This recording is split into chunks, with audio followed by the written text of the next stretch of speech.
আসসালামু আলাইকুম বন্ধুরা। আমি মাছ ভাজিচ্ছি।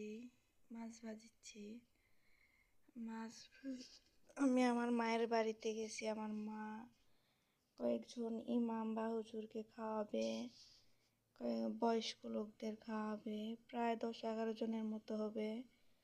তাই আমি আমার মায়ের বাড়িতে রান্না করতে গিয়েছি। আমার মা একাই রান্না করতে পারবে না, অসুস্থ। এটা হচ্ছে গরুর মাংস, আর এটা হচ্ছে মুরগির মাংস। সব কিছু দিয়ে নিয়েছি। এখন ভালো করে নাড়িয়ে দিতে হবে। ভালো করে কষিয়ে নিলে মাংসটা অনেক সুস্বাদু হয়। এই জন্য ভালো করে কষিয়ে নিলে খেতে ভালো লাগে। আর আমার মা একাই, আর আমার গ্রামেতেই বিয়ে দিয়েছে। আমি আমার মায়ের সব থেকে ছোট মেয়ে, তাই গ্রামে বিয়ে দিছে। তাই আমার বাসায় যেয়ে বলে আসছিল যে আমি কয়েকজন হুজুরের খাওয়াবো। তাই আমি ওখানে গিয়েছি, যাই আমার মায়ের সাথে হাতে হাতে কাজ করে দিচ্ছি। যেটুকুই পারছি সেটুকুই করে দিচ্ছি। আমরা হচ্ছে 3 বোন আর 1 ভাই। আমার বোনেদের দূরে বিয়ে হয়েছে, আর আমার ভাইটা হচ্ছে ছোট।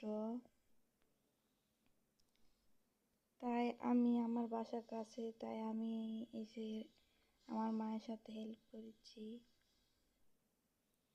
আমার ভালো করে কষা হয়ে গেছে। এখন মাছ ভাজিটা আমি করে নেব। আর এটা হচ্ছে গরুর মাংস।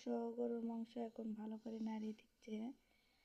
আর গরুর মাংসতে আপনারা পানি দিবেন না, খালি গরুর মাংস ধুয়ে সব কিছু দিয়ে চুলায় তুলে দিয়ে ভালো করে কষিয়ে নিলে গরুর মাংস অনেক টেস্ট হয়, অনেক সুস্বাদু হয়। আর আমার মুরগির মাংস এটা এখন লাড়িচ্ছি আমি। মুরগির মাংসতে আমি পানি দিয়েছি। এই পানি মারিয়ে গেলে হয়ে যাবে আমার মুরগির মাংস রান্না। আর এটা হচ্ছে গরুর মাংস। আমি কিন্তু 1 ফোঁটাও পানি দিই নাই, গরুর মাংস ধুয়েই তুলে দিয়েছি। দেখেন আমার গরুর মাংস কত সুন্দর কালার আইছে। এরকম কালার আসবে আর কি। এখানে আমি এখন কিছু আলু দিব। আলু দিলে খেতে একটু ভালো লাগে, তাই আলু দিয়েছি আমি।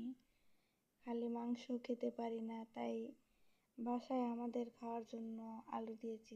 আমার মা আমার মায়ের সাধ্য মতো খাওয়াচ্ছে। আমার মায়ের যেটুকু সামর্থ্য সেটুকুই খাওয়াচ্ছে। আর দেখেন আমার গরুর মাংস হয়ে গেছে রান্না। আর এটা হচ্ছে টমেটো দিয়ে মাছ ভুনা করেছি আমি। আর এখানে হচ্ছে ভাত এটা।